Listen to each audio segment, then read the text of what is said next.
Capítulo 2. Cafeína, jet lag e melatonina. Perda e ganho de controle sobre o ritmo de sono. Como nosso corpo sabe que está na hora de dormir? Por que sofremos de jet lag ao entrarmos em outro fuso horário? Como se supera o jet lag? Porque essa aclimatação nos faz experimentar o jet lag ainda mais forte quando voltamos para casa. Porque algumas pessoas usam melatonina para combater tais problemas. Por que, e como, uma xícara de café nos mantém acordados? Talvez o mais importante, como podemos saber se estamos dormindo o suficiente? Há dois fatores principais que determinam quando se quer dormir e quando se quer ficar acordado. Enquanto você lê estas palavras, ambos os fatores estão impactando fortemente sua mente e corpo. O primeiro fator é um sinal emitido pelo relógio interno de 24 horas situado nas profundezas do cérebro. Esse relógio cria um ritmo cíclico de dia e noite, que faz com que você se sinta cansado ou alerta em momentos regulares da noite e do dia respectivamente. O segundo fator é uma substância química que se acumula no cérebro e cria uma pressão do sono. Quanto mais tempo você tiver ficado acordado, mais pressão do sono terá se acumulado e mais sonolento você se sentirá. É o equilíbrio entre esses dois fatores que dita quão alerta e atento você fica durante o dia, quando você se sente cansado e pronto para ir se deitar à noite e, em parte, a qualidade do seu sono. Você tem ritmo. Ponto central para muitas das questões abordadas no parágrafo inicial é a poderosa força modeladora de seu ritmo de 24 horas, também conhecido como ritmo circadiano. Todo mundo gera um ritmo circadiano, circa, isto é, ao redor, diano, derivativo de dion, que significa dia. Cada criatura viva no planeta com mais de alguns dias de vida gera esse ciclo natural. O relógio interno de 24 horas no cérebro transmite o sinal diário de ritmo circadiano a todas as outras regiões do cérebro e a todos os órgãos do corpo. O ritmo de 24 horas ajuda a determinar quando se quer estar acordado e quando se quer estar dormindo. Além disso, ele controla outros padrões rítmicos, que incluem a preferência de horário para comer e beber, os estados de ânimo e emoções, a quantidade de urina produzida, uma temperatura corporal central, a taxa de metabolismo e a liberação de diversos hormônios. Não é por acaso que a probabilidade de um recorde olímpico ser quebrado tenha sido claramente associada à hora do dia, sendo máxima no pico natural do ritmo circadiano humano no início da tarde. Até a hora de nascimentos e mortes demonstra a ritmicidade circadiana devido às oscilações acentuadas em processos metabólicos, cardiovasculares, de temperatura e hormonais vitais controlados por esse marca-passo. Mas, muito antes que ele fosse descoberto, um engenhoso experimento fez algo absolutamente extraordinário: parou o tempo, pelo menos para uma planta. Ele foi realizado em 1729, quando o geofísico francês Jean-Jacques Dortoz de Mairan descobriu a primeira prova de que plantas geram o próprio tempo interno. De Mairan estava estudando o movimento das folhas de uma espécie que apresenta heliotropismo, quando as folhas ou flores de uma planta acompanham a trajetória do Sol à medida que ele se move pelo céu durante o dia. O pesquisador estava intrigado com uma planta específica, chamada mimosa pudica, conhecida no Brasil como dormideira ou sensitiva. Não somente as folhas dessa planta traçam a trajetória diurna em arco do Sol através do céu, como à noite se fecham, quase como se tivessem murchado. Depois, no início do dia seguinte, as folhas se abrem novamente como um guarda-chuva, saudáveis como sempre. Esse comportamento se repete a cada manhã e a cada entardecer, o que levou o famoso biólogo evolucionário Charles Darwin a chamá-las de folhas adormecidas. Antes do experimento de Mairan, muitos acreditavam que o comportamento de expansão e retração da planta fosse determinado exclusivamente pelo nascer e pelo pôr do sol correspondentes. Era uma suposição lógica: a luz do dia, mesmo quando estava nublado, induzia as folhas a se abrir de par em par, enquanto a escuridão posterior instruía as folhas a fechar as portas, encerrar o expediente e se dobrar. Essa teoria foi destruída por de Mairan. Primeiro, ele pegou a planta e a deixou ao ar livre, expondo aos sinais de luz e escuridão associados ao dia e à noite. Como era esperado, as folhas se expandiram com a luz do dia e se retraíram com a escuridão da noite. Então veio a reviravolta de gênio. O pesquisador colocou a planta em uma caixa vedada pelo período seguinte de 24 horas, deixando-a no escuro total. Durante essas 24 horas de escuridão, ele de vez em quando dava uma espiada na planta na escuridão controlada, observando o estado das folhas. Apesar de estar desconectada da influência da luz durante o dia, a planta ainda se comportou como se estivesse sendo banhada pela luz solar. Suas folhas estavam ostensivamente expandidas. Depois ela retraiu as folhas como se fosse a hora oportuna no fim do dia, mesmo sem o sinal do pôr do sol, e elas permaneceram fechadas ao longo de toda a noite.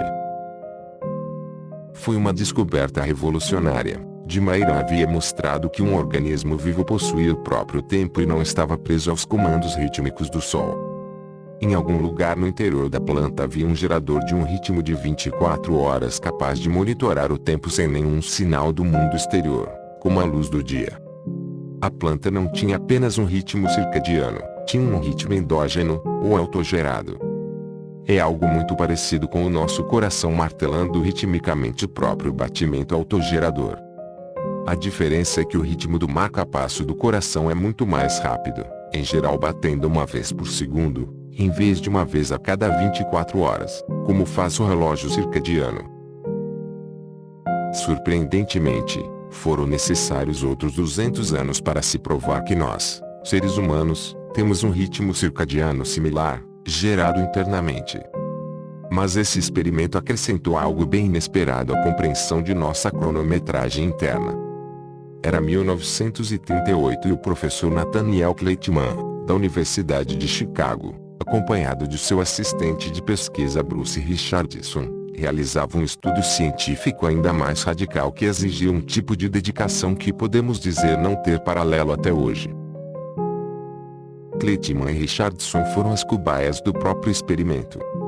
Com comida e água para 6 semanas na bagagem, além de 2 leitos hospitalares altos desmontados, eles foram para Mammoth Cave, no Kentucky, uma das cavernas mais profundas do planeta, tão profunda que nenhuma luz solar detectável penetra suas zonas mais distantes.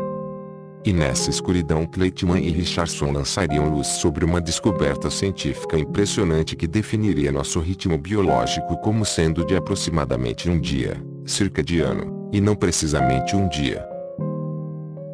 Além de comida e água, os dois levaram muitos instrumentos de medição para avaliar a temperatura corporal, bem como o ritmo de vigília e sono.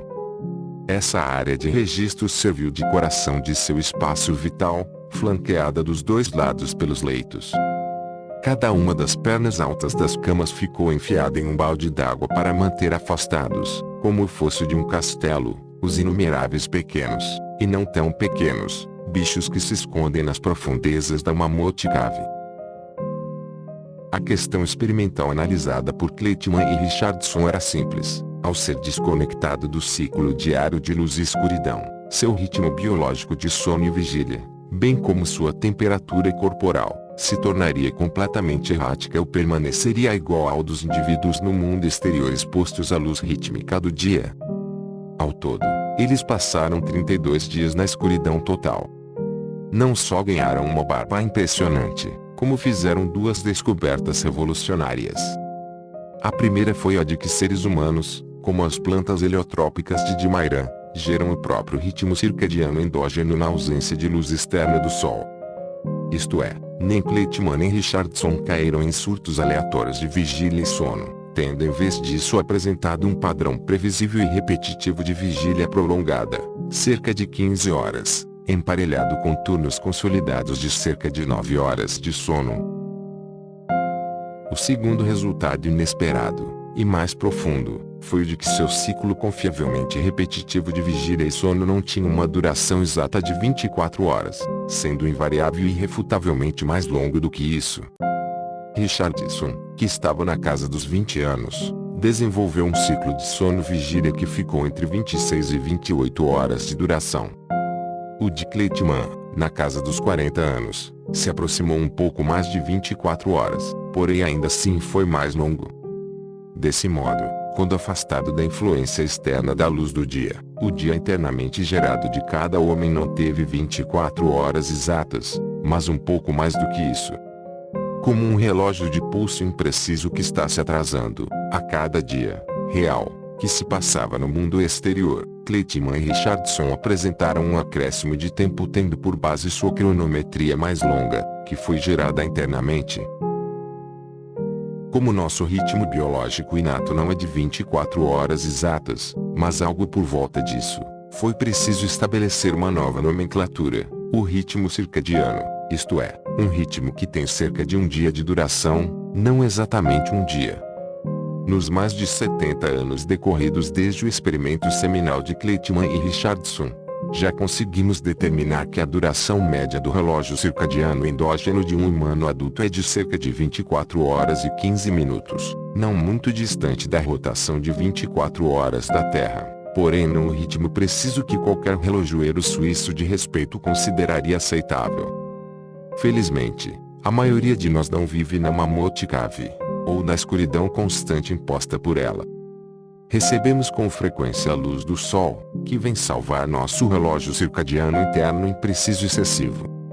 Ela age como dedos na lateral do mostrador de um relógio de pulso impreciso, reajustando de forma metódica nosso relógio interno a cada dia, adiantando-nos para a precisa, não aproximadamente, 24 horas. Não é por acaso que o cérebro usa a luz do dia para fazer esse reajuste. Ela é o sinal repetitivo mais confiável de que dispomos no ambiente.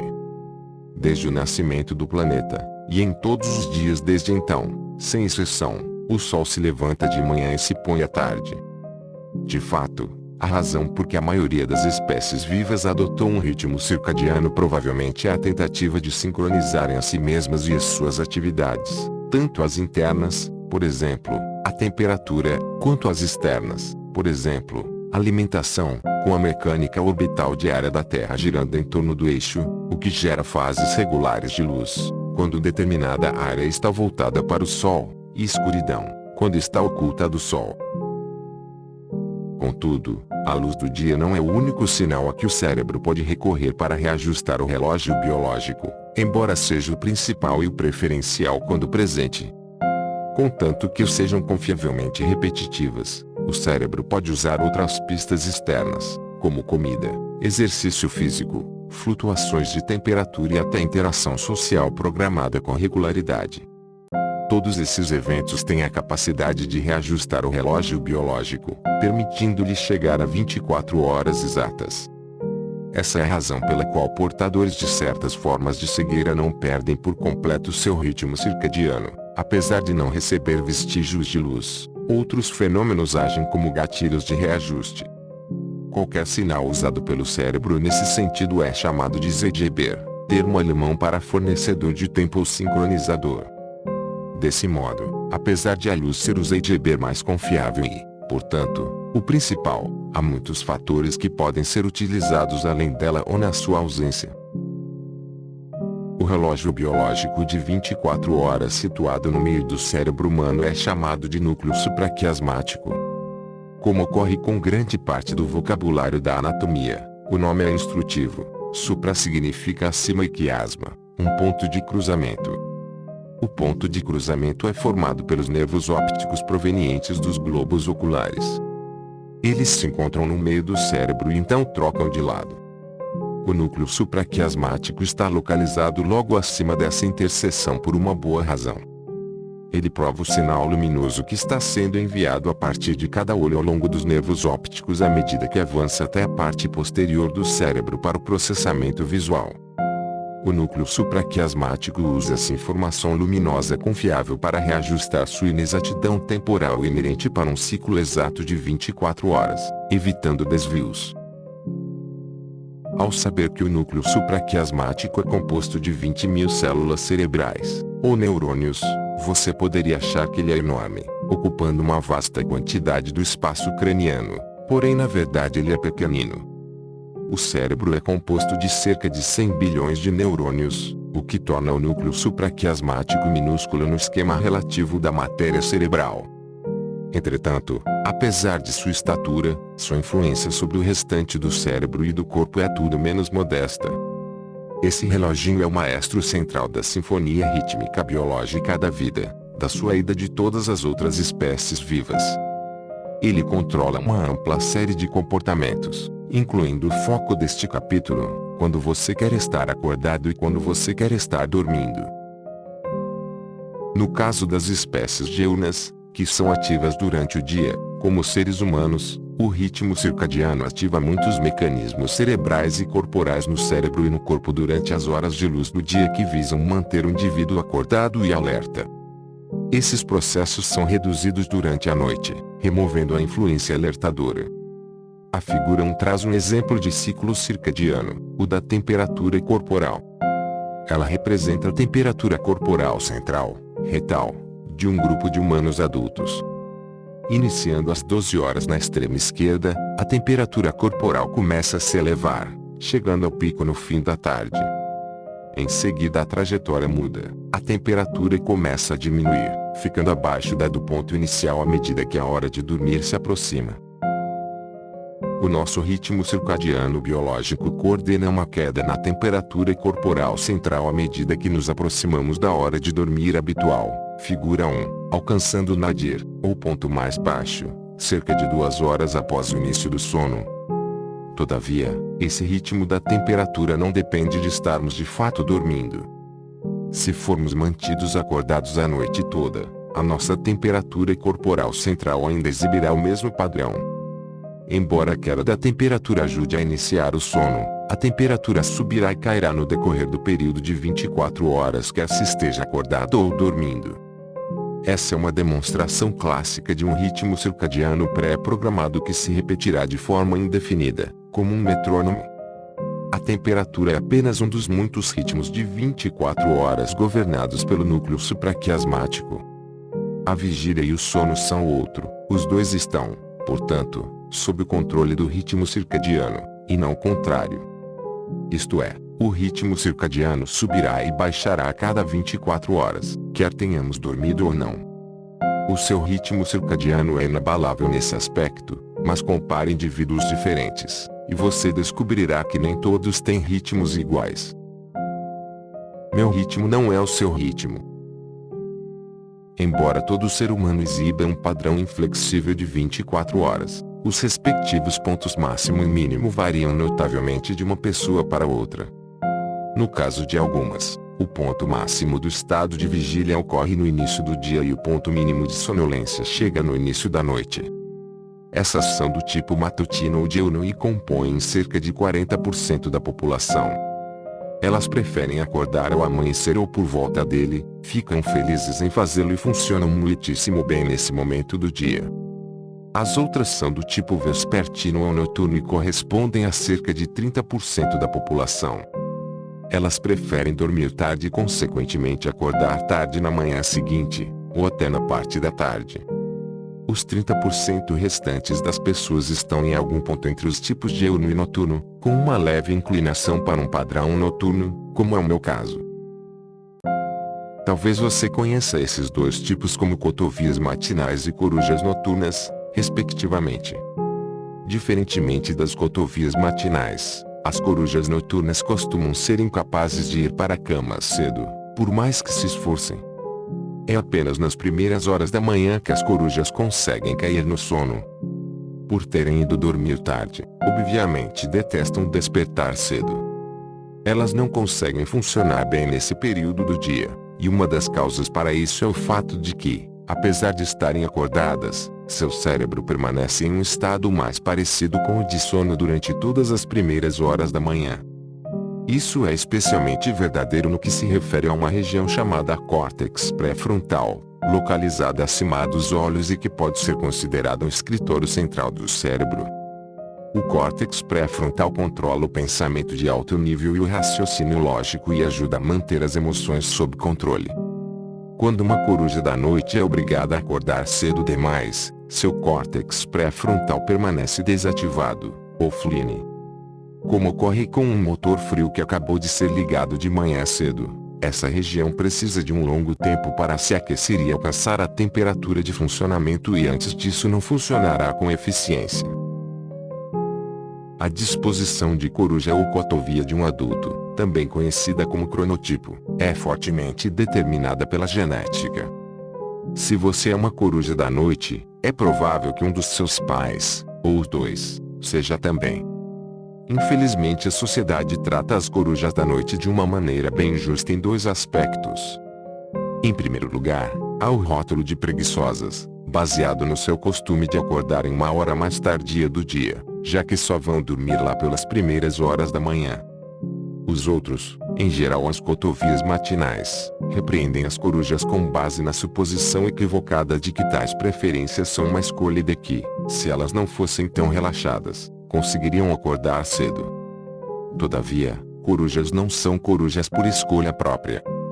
Elas estão fadadas a um horário atrasado por causa das inevitáveis características permanentes do DNA. Não se trata de um defeito consciente delas, mas de seu destino genético. Em segundo lugar, há o arraigado e desigual campo de jogo do horário de trabalho, que é fortemente parcial, tendendo a ter seu início no começo da manhã, o que pune as corujas e favorece as cotovias. Embora a situação esteja melhorando, o horário de trabalho habitual força as corujas a um ritmo de sono-vigília artificial. Consequentemente, o desempenho das corujas no trabalho como um todo é muito pior de manhã e, além disso, elas são impedidas de expressar seu verdadeiro potencial de desempenho no fim da tarde e início da noite, pois o expediente normal termina antes disso. De maneira muitíssimo lamentável, as corujas são mais cronicamente privadas de sono, tendo de acordar cedo com as cotovias, mas sendo capazes apenas de dormir muito tarde à noite. Desse modo, costumam ser forçadas a queimar sua vela pelas duas pontas. Por isso, mais problemas de saúde causados pela falta de sono acometem as corujas, incluindo índices mais altos de depressão, ansiedade, diabetes, câncer, ataque cardíaco e derrame cerebral. Nesse sentido, faz-se necessária uma mudança na sociedade, oferecendo adaptações não diferentes das disponibilizadas para portadores de outras distinções físicas, por exemplo, visão prejudicada. Precisamos de horários de trabalho mais flexíveis e que se adaptem melhor a todos os cronotipos, não apenas um em seu extremo. Você deve estar se perguntando por que a Mãe Natureza programaria essa variabilidade entre as pessoas. Por sermos uma espécie social, não deveríamos estar todos sincronizados e, portanto, despertos ao mesmo tempo a fim de promover o máximo de interações humanas? Talvez não. Como será visto mais tarde neste livro, os seres humanos provavelmente evoluíram para dormir juntos como famílias ou mesmo tribos inteiras, não sozinhos ou em casais. Levando em conta tal contexto evolucionário, dá para entender os benefícios dessa variação geneticamente programada na preferência por horas de sono, vigília. As corujas noturnas do grupo não iriam dormir antes de 1 ou 2 horas da manhã e só acordariam depois das 9 ou 10 horas. Já as cotovias matinais já teriam se recolhido às 9 da noite e estariam de pé às 5 da manhã. Desse modo, o grupo como um todo ficaria vulnerável, isto é, todas as pessoas adormecidas, por apenas 4 horas em vez de 8, embora todos ainda tenham a oportunidade de desfrutar de 8 horas de sono. Isso representa um aumento potencial de 50% na aptidão para a sobrevivência. A Mãe Natureza jamais rejeitaria um traço biológico, nesse caso, a útil variabilidade no momento em que indivíduos de uma tribo vão dormir e acordam, que aumentasse consideravelmente a segurança da sobrevivência e assim a aptidão de uma espécie. E por isso não o fez. Melatonina. O núcleo supraquiasmático transmite o sinal repetitivo de dia e de noite para o cérebro e para o corpo usando um mensageiro móvel chamado melatonina. A melatonina também tem outros nomes, que incluem o hormônio da escuridão e o hormônio vampiro, não porque ela seja sinistra, mas simplesmente porque é liberada à noite. Instruída pelo núcleo supraquiasmático, a elevação do nível de melatonina começa logo após o cair da noite, sendo liberada na corrente sanguínea a partir da glândula pineal, uma área profundamente encravada na parte central do cérebro. A melatonina age como um poderoso megafone, gritando uma mensagem clara para o cérebro e o corpo: está escuro, está escuro. Nesse instante, recebemos uma intimação de que é noite e, com ela, uma ordem biológica para o momento do início do sono. Dessa maneira, a melatonina ajuda a regular o momento em que o sono ocorre, enviando o sinal de escuridão de forma sistemática para todo o organismo. Contudo, ela tem pouca influência sobre a geração do sono, uma suposição equivocada feita por muitas pessoas. Para deixar clara essa distinção, pense no sono como a corrida dos 100 metros nos Jogos Olímpicos. A melatonina é a voz do responsável pela cronometragem que diz corredores, em suas marcas e então faz o disparo de partida. Esse funcionário da cronometragem, melatonina, determina quando a corrida, sono, começa, mas não participa dela. Nessa analogia, os velocistas são outras regiões e processos do cérebro que geram sono ativamente. A melatonina empurra essas regiões geradoras de sono do cérebro para a linha de partida da hora de dormir. Ela simplesmente dá a ordem oficial para o início do fenômeno do sono, porém não participa da corrida do sono propriamente dita. Por essa razão, a melatonina não é um poderoso auxiliar do sono por si mesma, pelo menos não no caso de indivíduos saudáveis que não estejam sob o efeito do jet lag. Vamos discutir o jet lag, e como a melatonina pode ser útil, adiante. Pode haver pouca, ou nenhuma, melatonina de qualidade em um comprimido. Dito isso, ela possui um importante efeito placebo sobre o sono, o que não deveria ser subestimado. Ele é o efeito mais confiável de toda a farmacologia. É igualmente importante ter em mente o fato de que a venda de melatonina sem prescrição médica não costuma ser controlada por órgãos governamentais do mundo todo, como a Food and Drug Administration (FDA), nos Estados Unidos.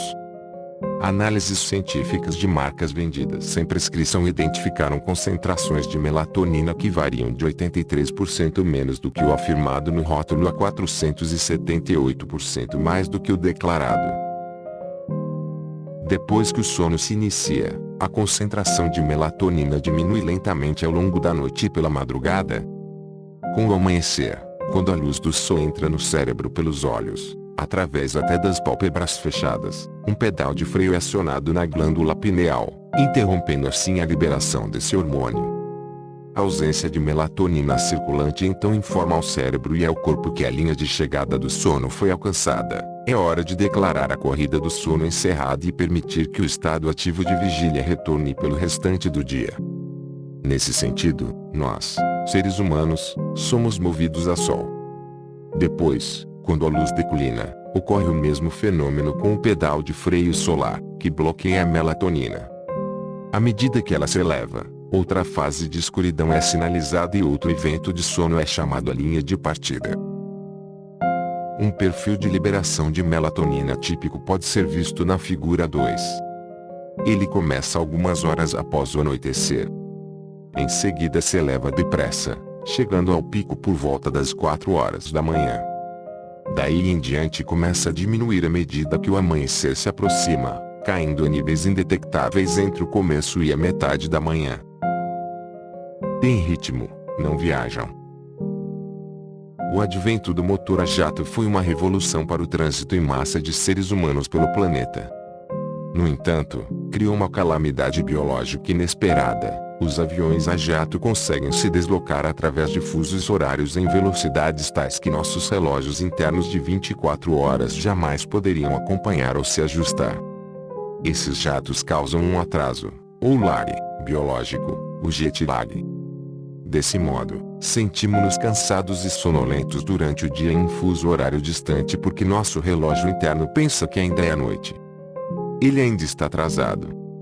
Como se isso não bastasse, em geral à noite não conseguimos iniciar ou manter o sono já que o relógio interno acredita que ainda é dia. Tomemos como exemplo o meu recente voo de volta para casa de São Francisco para a Inglaterra. Londres está 8 horas à frente de São Francisco. Quando cheguei à Inglaterra, Apesar de o relógio digital no aeroporto Heathrow de Londres indicar que eram 9 da manhã, meu relógio circadiano interno estava registrando uma hora bem diferente, a da Califórnia, onde era 1 da manhã. Eu deveria estar em sono profundo. Tive de arrastar meu cérebro e meu corpo defasados ao longo do dia de Londres em um estado de profunda letargia. Cada aspecto de minha biologia exigia sono, estado no qual a maioria das pessoas lá na Califórnia estava mergulhada àquela hora. Contudo, o pior ainda estava por vir. À meia-noite pelo horário de Londres, eu estava na cama, cansado e querendo dormir. Mas, diferentemente da maioria das pessoas da cidade, eu não conseguia cair no sono. Apesar de ser meia-noite em Londres, meu relógio biológico interno achava que eram 4 horas da tarde. Como costumo estar bem desperto nesse horário, assim estava, deitado na cama em Londres. E lá se passaram 5 ou 6 horas antes que minha tendência natural a adormecer chegasse. Exatamente quando Londres começou a despertar e tive de dar uma palestra. Que desastre! Isto é jet lag.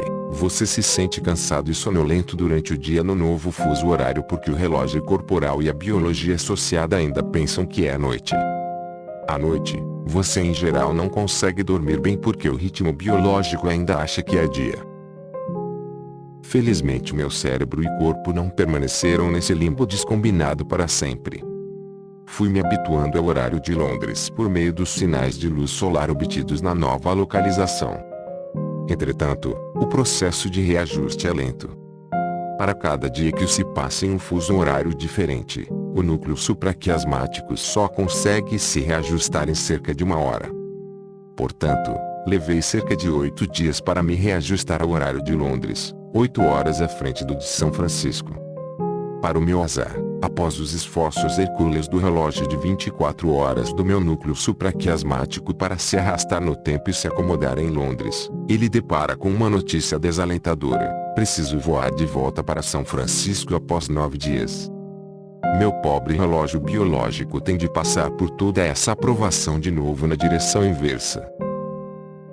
Talvez você tenha notado que parece mais difícil se aclimatar a um novo fuso horário quando se viaja para leste do que quando se voa para oeste. Há 2 razões para isso. Em primeiro lugar, a direção leste exige que você durma mais cedo do que o habitual, uma baita façanha biológica para a mente. Em contrapartida, a direção oeste requer que você permaneça acordado até mais tarde, o que é uma perspectiva consciente e pragmaticamente mais fácil. Em segundo lugar, como você deve lembrar, quando isolado de todas as influências do mundo exterior, nosso ritmo circadiano natural é inatamente mais longo do que um dia, cerca de 24 horas e 15 minutos. Por mais modesto que seja, esse fenômeno faz com que seja um pouco mais fácil prolongar artificialmente um dia do que encolhê-lo.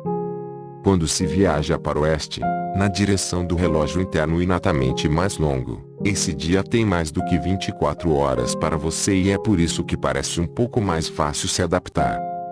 Já a viagem para leste, que envolve um dia mais curto para você do que 24 horas, vai contra a tendência natural do seu ritmo interno inatamente longo para começar, razão por que é muito mais difícil fazê-la. Tanto na direção oeste quanto para leste, o jet lag submete o cérebro a uma torturante tensão fisiológica e as células, órgãos e sistemas importantes do corpo, a um profundo estresse biológico. E isso tem desdobramentos. Cientistas estudaram tripulações de avião que costumam percorrer rotas de longa distância e têm poucas oportunidades de se recuperar. Foram identificados 2 resultados alarmantes. O primeiro foi o de que partes de seu cérebro, especificamente as relacionadas com o aprendizado e a memória, tinham encolhido fisicamente, sugerindo a destruição de células cerebrais causada pelo estresse biológico da viagem através dos fusos horários. O segundo foi o de que sua memória de curto prazo estava prejudicada de forma significativa. Eles se mostraram consideravelmente mais esquecidos do que indivíduos de idade e antecedentes semelhantes que não viajavam com frequência através de fusos horários. Outros estudos envolvendo pilotos, membros de tripulação e pessoas que trabalham em turnos apontaram outras consequências inquietantes. incluindo índices muito mais altos de câncer e diabetes tipo 2 do que os registrados na população geral, ou até entre indivíduos semelhantes cuidadosamente controlados que não viajam tanto. Tendo em vista esses efeitos deletérios, dá para entender por que algumas pessoas que enfrentam o jet lag com frequência, incluindo pilotos de companhias aéreas e pessoal de bordo, gostariam de limitar esse tormento. Na tentativa de sanar o problema, elas costumam tomar comprimidos de melatonina. Lembre-se do meu voo de São Francisco para Londres. Após chegar naquele dia, tive dificuldade de adormecer e permanecer dormindo à noite. Em parte, porque não estava vendo liberação de melatonina durante a minha noite em Londres. A minha elevação de melatonina ainda estava a muitas horas de distância, no horário da Califórnia. Mas imaginemos que eu tivesse usado um legítimo composto de melatonina ao chegar a Londres. Eis como ela teria funcionado. Por volta das 7 ou 8 da noite no horário de Londres eu tomaria um comprimido de melatonina, provocando uma elevação artificial na melatonina circulante que imita o pico natural que estaria ocorrendo naquele momento na maioria dos moradores da cidade. Desse modo, meu cérebro seria enganado e levado a acreditar que era noite e, com esse truque quimicamente induzido, viria o momento sinalizado da corrida do sono. Ainda seria uma luta gerar o evento do sono propriamente dito nessa hora irregular, para mim, porém o sinal de que estava na hora aumentaria significativamente a probabilidade de haver sono nesse contexto afetado pelo jet lag. Pressão do sono e cafeína. O ritmo circadiano de 24 horas é o primeiro dos dois fatores que determinam a vigília e o sono. O segundo é a pressão do sono. Neste exato momento, uma substância química chamada adenosina está se acumulando em seu cérebro. Sua concentração continuará aumentando a cada minuto de vigília que transcorre. Quanto mais tempo você passar acordado, mais adenosina será acumulada. Pense na adenosina como um barômetro químico que registra continuamente o tempo transcorrido desde que você acordou esta manhã. Uma consequência do aumento do nível de adenosina no cérebro é o crescente desejo de dormir, conhecido como pressão do sono. Ela é a segunda força que determina quando você se sente sonolento e, por isso, tem que se deitar. Recorrendo a um engenhoso efeito de dupla ação, concentrações elevadas de adenosina ao mesmo tempo baixam o volume de regiões promotoras do estado de vigília no cérebro e elevam o mostrador das regiões indutoras de sono. Em virtude dessa pressão química do ozono, quando a concentração de adenosina chega ao pico, uma irresistível ânsia de dormir se apodera de você. 5 E isso acontece com a maioria das pessoas depois que passam de 12 a 16 horas acordadas. Entretanto, é possível suprimir artificialmente o sinal de sono da adenosina utilizando uma substância química que faz você se sentir mais alerta e desperto, a cafeína. Ela não é um suplemento alimentar, pelo contrário, é o estimulante psicoativo mais consumido e abusado no mundo. É o segundo produto mais comercializado no planeta, perdendo apenas para o petróleo. O consumo de cafeína representa um dos mais longos e maiores estudos não supervisionados sobre o uso de drogas pela raça humana já conduzidos, e que talvez só tenha o álcool como rival, e perdura até hoje. A cafeína derrota a adenosina pelo privilégio de se conectar aos locais de ligação da adenosina, ou receptores, no cérebro. No entanto, depois que ocupa esses receptores, a cafeína não os estimula como a adenosina faz, deixando você sonolento. Ao contrário, ela bloqueia e inativa os receptores, se comportando como um agente encobridor. É o equivalente de enfiar o dedo no ouvido para deixar de ouvir um som. Ao sequestrar e ocupar esses receptores, a cafeína bloqueia o sinal de sonolência normalmente transmitido ao cérebro pela adenosina. O resultado, ela engana você, fazendo com que se sinta alerta e desperto, apesar dos elevados níveis de adenosina que de outro modo teriam induzido a dormir. Os níveis de cafeína circulante chegam ao máximo cerca de 30 minutos após a administração oral. Contudo, o problema é a persistência da substância em seu sistema. Na farmacologia, usa-se a expressão meia-vida ao discutir a eficácia de uma droga. O termo se refere simplesmente ao tempo que o corpo leva para remover 50% da concentração de uma droga. A cafeína tem uma meia-vida média de 5 a 7 horas. Digamos que você tome uma xícara de café após o jantar, por volta de 7h30 da noite. Isso significa que, à 1h30 da manhã, 50% da cafeína ainda pode estar ativa e circulando por todo o seu tecido cerebral. Em outras palavras, à 1h30 da manhã você estará apenas a meio caminho de completar a tarefa de limpar o cérebro da cafeína ingerida após o jantar. Mas não há nada de benigno na marca de 50%. Meia dose de cafeína ainda é muito poderosa e resta ainda muito trabalho de decomposição pela frente ao longo de toda a noite antes que a substância seja eliminada por completo. O sono não virá facilmente ou será tranquilo no decorrer da noite enquanto seu cérebro luta contra a força contrária da cafeína. A maioria das pessoas não se dá conta de quanto tempo é necessário para superar uma única dose da substância e por isso não consegue estabelecer pela manhã o vínculo entre a má noite de sono e a xícara de café tomada 10 horas antes no jantar. A cafeína, que não é predominante apenas no café, em certos chás e muitas bebidas energéticas, mas também em alimentos como o chocolate meio amargo e o sorvete, bem como comprimidos para emagrecer e analgésicos, é um dos culpados mais comuns por impedir que as pessoas adormeçam com facilidade e depois durmam profundamente, o que em geral é tido por insônia, um problema médico real. É importante também ter consciência de que descafeinado não significa não cafeinado. Uma xícara de café descafeinado contém de 15% a 30% da dose de uma xícara de café normal, o que está longe de ser isento de cafeína. Tomar de 3 a 4 xícaras de café descafeinado à noite é tão danoso para o seu sono quanto uma xícara de café normal. Mas a sacudida do café uma hora desaparece. A cafeína é removida do seu sistema por uma enzima do fígado, que a degrada aos poucos.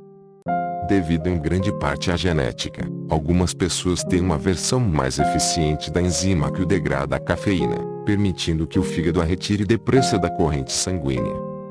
Esses raros indivíduos conseguem tomar um expresso após o jantar e adormecer rapidamente à meia-noite sem nenhum problema. Já os outros têm uma versão da enzima que age mais lentamente. Por isso, são muito sensíveis aos efeitos dessa substância. Uma xícara de chá de café tomada de manhã terá efeito por grande parte do dia, e se eles tomarem uma segunda xícara, mesmo que no começo da tarde, terão dificuldade para dormir à noite. O envelhecimento também afeta a velocidade da remoção da cafeína. Quanto mais velhos ficamos, mais tempo o cérebro e o corpo levam para eliminar a substância, e assim mais sensíveis nos tornamos à influência perturbadora da cafeína sobre o sono durante a velhice. Se você está tentando permanecer acordado tarde da noite tomando cafeína, prepare-se para uma consequência desagradável quando o fígado conseguir expulsar a substância do seu organismo, um fenômeno comumente conhecido como choque de cafeína. Como um robô de brinquedo cujas baterias estão se esgotando, seus níveis de energia despencam depressa. Você tem dificuldade para funcionar e se concentrar, sentindo de novo uma forte sensação de sono. Hoje sabemos o motivo. Durante todo o tempo em que a cafeína está em seu sistema, a substância química da sonolência é bloqueada por ela, a adenosina, continua a se acumular. No entanto, o cérebro não está ciente dessa maré montante de adenosina estimuladora do sono já que a parede de cafeína que você criou está escondendo. Mas, assim que o fígado acaba com essa barricada de cafeína, você sente uma reação violenta, é atingido pela sonolência que havia experimentado 2 ou 3 horas atrás, antes de tomar a xícara de café, mais toda a adenosina extra que se acumulou nas horas transcorridas desde então. Quando os receptores ficam vazios graças à decomposição da cafeína, a adenosina volta depressa e os abafa. Quando isso acontece, você é assaltado por uma vontade fortíssima de dormir provocada pela adenosina, o choque de cafeína mencionado há pouco. A menos que consuma ainda mais cafeína para reduzir o peso da adenosina, o que iniciaria um ciclo de dependência, você vai achar muito difícil se manter acordado. Para elucidar ainda mais os efeitos da cafeína, acrescenta uma pesquisa esotérica conduzida pela NASA nos anos 1980. Os cientistas da agência expuseram aranhas a diferentes drogas e em seguida observaram as teias construídas por elas. Entre as drogas estavam o LSD, a anfetamina, a maconha e a cafeína. Os resultados, que falam por si mesmos, podem ser observados na figura 3. Os pesquisadores notaram como as aranhas se mostravam impressionantemente incapazes de construir qualquer coisa que se assemelhasse a uma teia normal ou lógica e com utilidade funcional após receberem cafeína, isso mesmo comparado com outras drogas poderosas testadas. Vale ainda ressaltar que a cafeína é uma droga estimulante, além de única substância viciante que damos prontamente a nossas crianças e adolescentes. Algo cujas consequências serão discutidas mais adiante neste livro. Em compasso, em descompasso. Deixando a cafeína um pouco de lado, talvez você tenha presumido que as duas forças dominantes que regulam o sono, o ritmo circadiano de 24 horas do núcleo supraquiasmático e o sinal da pressão do sono da adenosina, se comunicam de modo a unir suas influências. Na verdade, elas não fazem isso. As duas são sistemas distintos e separados que se ignoram. Elas não estão acopladas, embora costumem estar alinhadas.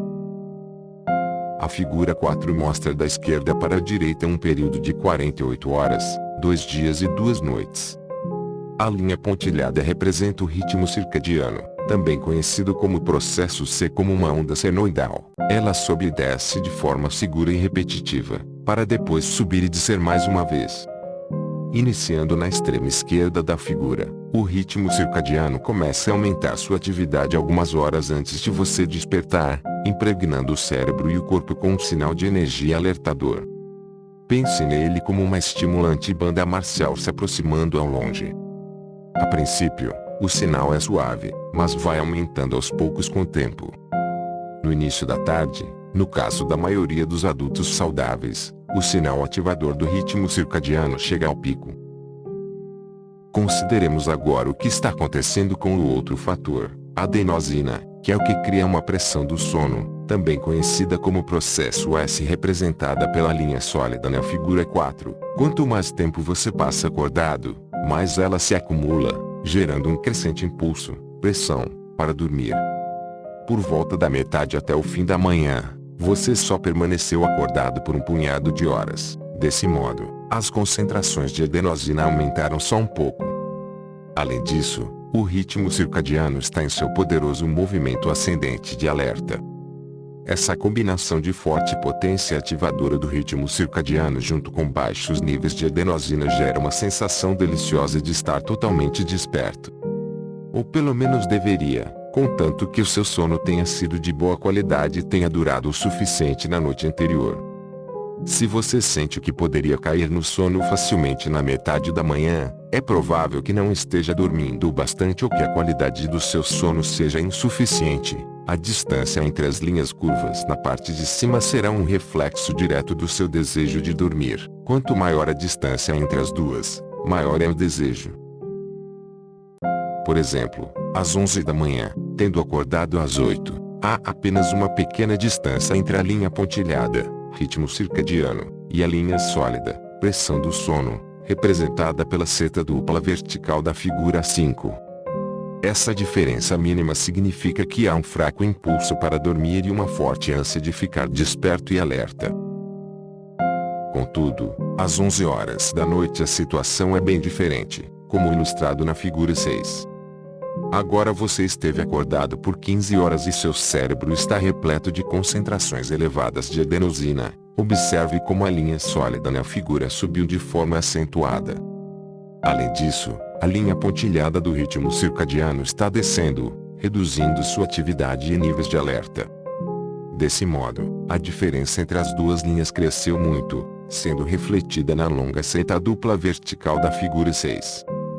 Essa combinação poderosa de adenosina abundante, pressão do sono elevada, e ritmo circadiano declinante, níveis de atividade reduzidos, provoca um forte desejo de dormir. Mas o que acontece com toda a adenosina acumulada depois que você adormece? Durante o sono, inicia-se uma evacuação em massa enquanto o cérebro tem a oportunidade de degradar e remover a adenosina do dia. Ao longo da noite, o sono levanta o grande peso da pressão do sono, aliviando a carga de adenosina. Em um adulto, o expurgo da adenosina está completo após cerca de 8 horas de sono saudável. E, quando esse processo está chegando ao fim, a banda marcial do seu ritmo de atividade circadiano já está de volta e sua influência revigorante começa a se aproximar. Quando esses dois processos trocam de lugar pela manhã, momento em que a adenosina foi removida e o volume ascendente do ritmo circadiano está aumentando, como indicado pelo encontro das duas linhas na figura 6, você desperta naturalmente, no exemplo da figura, às 7 horas da manhã no segundo dia. Após toda essa noite de sono, agora você está pronto para encarar mais 16 horas de vigília com vigor físico e função cerebral aguçada. Dia e noite da independência. Você já passou uma noite em claro, deixando de dormir e permanecendo acordado durante todo o dia seguinte? Se já, e consegue se lembrar bem de qualquer coisa relacionada a ele, talvez recorde que houve momentos em que se sentiu muito mal e sonolento, porém houve outros em que, apesar de ter ficado acordado por mais tempo, se sentiu paradoxalmente mais alerta. Por que isso aconteceu? Não aconselho ninguém a realizar esse experimento, mas avaliar o estado de alerta de uma pessoa durante 24 horas de total privação de sono permite aos cientistas demonstrar que as duas forças que determinam quando se quer estar desperto e dormindo, o ritmo circadiano de 24 horas e o sinal da sonolência da adenosina, são independentes e podem ser desacopladas de seu habitual passo de marcha em fileira cerrada. Consideremos a figura 7. Que mostra o mesmo recorte de tempo de 48 horas e os dois fatores em questão, o ritmo circadiano de 24 horas e o sinal da pressão do sono da adenosina, além da distância entre eles. Nessa situação hipotética, nosso voluntário vai passar a noite toda e o dia todo acordado. À medida que a noite de privação de sono avança, a pressão do sono da adenosina, linha superior, se eleva de forma progressiva, como o nível ascendente da água em uma pia com o ralo tampado e a torneira aberta. Ela não declinará ao longo da noite, não pode, já que o sono está ausente.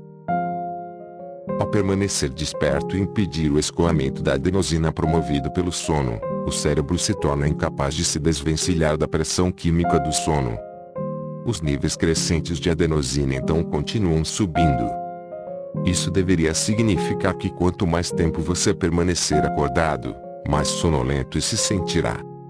No entanto, isso não é verdade, embora você vá se sentir cada vez mais sonolento durante toda a fase da noite, atingindo um ponto muito baixo no nível de vigília por volta das 6 da manhã, daí em diante você experimentará uma sensação de energia renovada.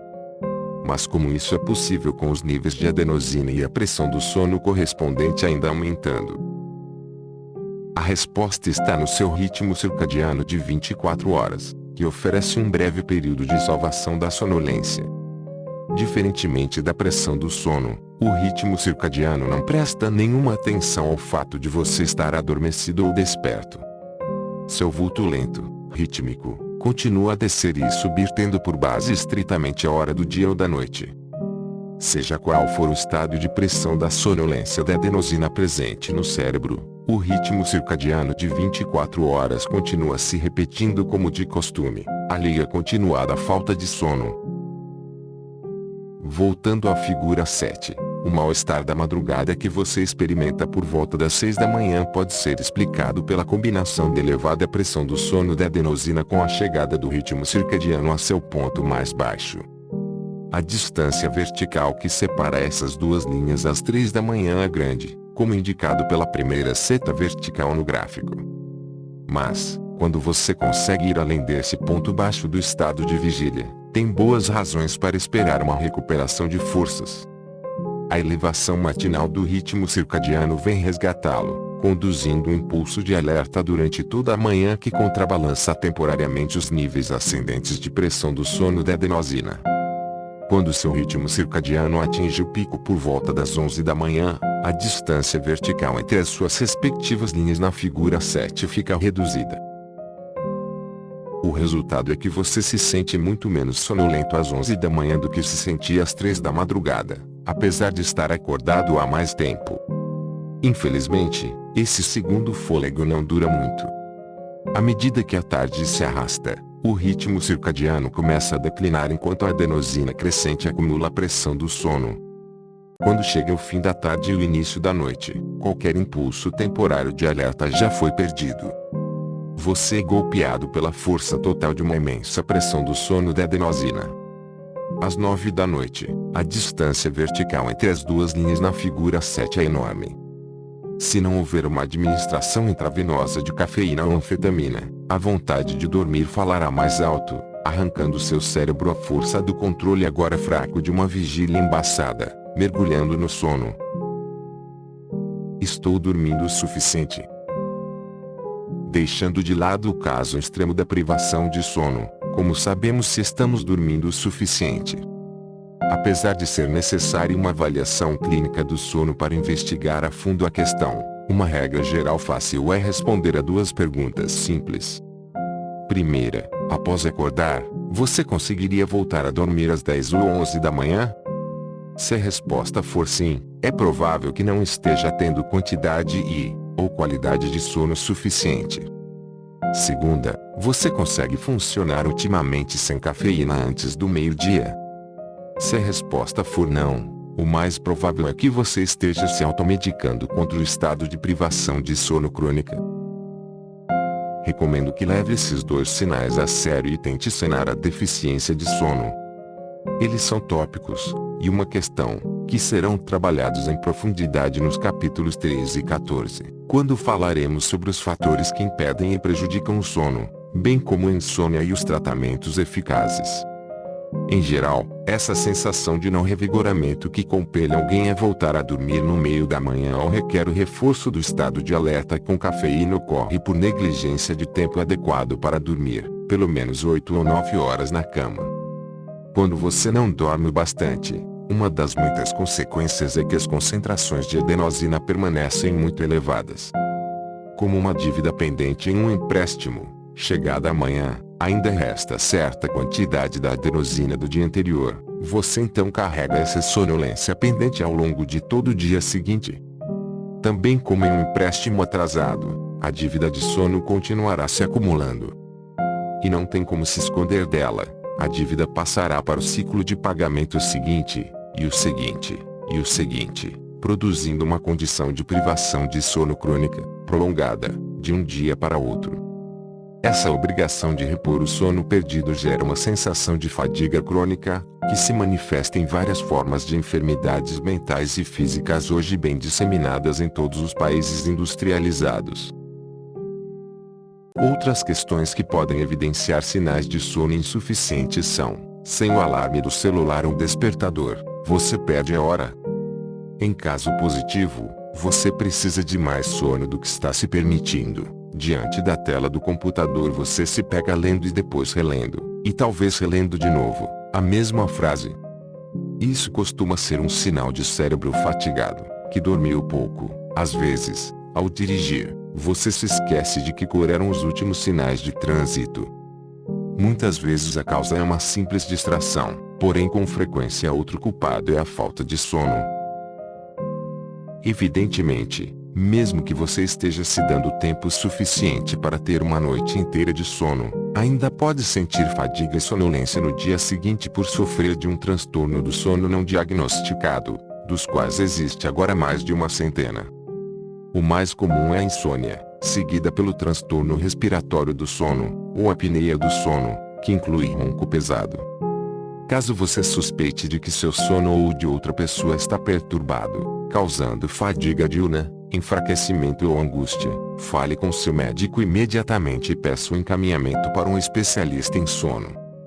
O mais importante sobre esse assunto é não recorrer como primeira opção a comprimidos para dormir. Você compreenderá por que digo isso quando chegar ao capítulo 14, mas, por favor, sinta-se à vontade para pular direto para a seção sobre medicamentos para dormir do capítulo 14 se já estiver usando ou pensando em usar tais remédios. Caso isso ajude, Eis um link para um questionário desenvolvido por pesquisadores do sono que lhe permitirá determinar o grau em que seu sono é satisfatório. Chamado SATED, ele é fácil de preencher e contém apenas 5 questões simples, em inglês.